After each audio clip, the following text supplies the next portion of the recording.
Hello friends, இந்த வீடியோல என்ன பார்க்க போறோம்னா இது ஒரு practice session தான். So கண்டிப்பா என் சேனலை லைக் பண்ணிக்கங்க, ஷேர் பண்ணிக்கங்க, subscribe பண்ணிக்கோங்க. நான் descriptionல உங்களுக்கு Telegram சேனலோட லிங்க் கொடுக்கிறேன் for TRP and TNPSC. யாராவது prepare பண்ணிட்டு இருக்கீங்க அப்படினா கண்டிப்பா ஜாயின் பண்ணிக்கங்க, கண்டிப்பா யூஸ்ஃபுல்லா இருக்கும். So क्वेश्चनக்குள்ள போலாம். 8 pole 3 phase 50 Hz induction machine is operating at 700 rpm. Frequency of rotor current is அப்படினு கேட்டிருக்காங்க. ஸோ நமக்கு ஒரு இண்டக்ஷன் மிஷின் இருக்கு. ஸோ அதோட ஆர்பிஎம் கொடுத்துட்டாங்க. நமக்கு என்ன கேட்டிருக்காங்கன்னா ரோட்டார் கரண்டோட ஃப்ரீக்வன்சி என்னன்னு கேட்டிருக்காங்க. ஓகேங்களா?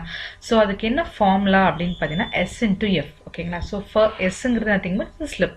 ஸோ ஸ்லிப்புங்கிறது என்னது? NS minus NR divided by NS. So NSங்கிறது synchronous speed. ஸோ synchronous speedக்கு என்ன ஃபார்முலானா 120 F by P. ஸோ 120 Fங்கிறது frequency 50 Hz, போல்ஸ்ங்கிறது 8. ஸோ பண்ணிங்கன்னா உங்களுக்கு 750 RPM வரும் சால்வ் பண்ணிங்கன்னா.